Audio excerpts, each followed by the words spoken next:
The Elves and the Shoemaker.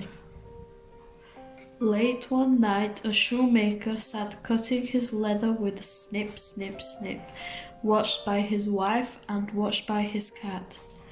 "I'll sew the shoes tomorrow," the shoemaker said. He went to bed hungry. There was no bread. The cupboard was bare, nothing there. In the morning, when he opened his eyes, there on the bench was a big surprise. Someone had stitched the shoes.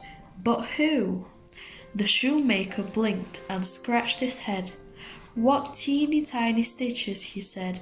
"Who could do a thing like that? Not me," meowed the cat. He sold the shoes for a very good price and bought more leather and meat and rice. They had a good supper that night. Then he cut the leather with a snip, snip, snip.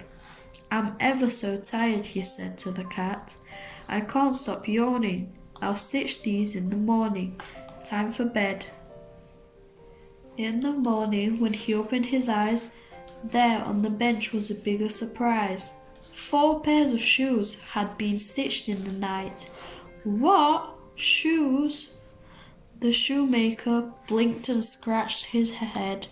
"What teeny tiny stitches," he said. "Who could do a thing like that? Not me," meowed the cat. Customers came to the shopping queues when they heard all about the beautiful shoes. They tried them on. Soon they were all gone. And now with all the money he'd made, the shoemaker went to the market and paid for leather in blue and green and red. He cut the leather with a snip, snip, snip, watched by his wife and watched by his cat. His wife said, "Now we'll see what happens to that." Next morning, when they got out of bed, they found shoes in blue and green and red. "Such teeny tiny stitches," the shoemaker said.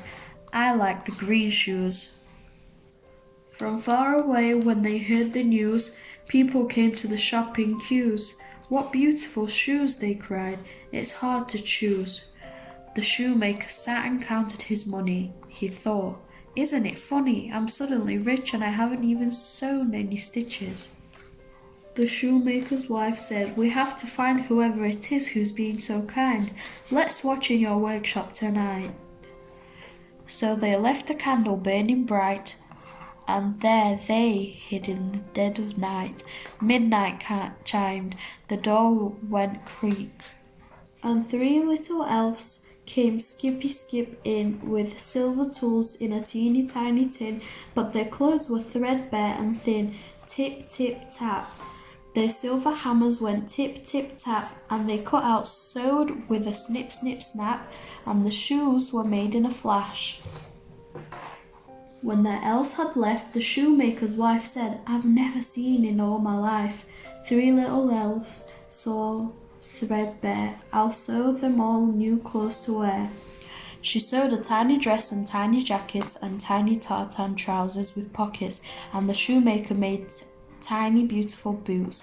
"Where's my thimble?" The very next night they left the clothes there on the bench in 3 neat rows. Then they hid themselves to watch for the elves. When the elves found the suits and the tiny boots, they put them on and danced through the door singing, "Shoes will make here no more. What beautiful suits and beautiful boots." The shoemaker and his wife have never seen another elf. The shoemaker stitches his shoes himself, but every day he's grateful for the dinner on his table, and every night the window he creeps, for he made a promise that still he keeps. "Thank you, elves," he whispers, and then he sleeps.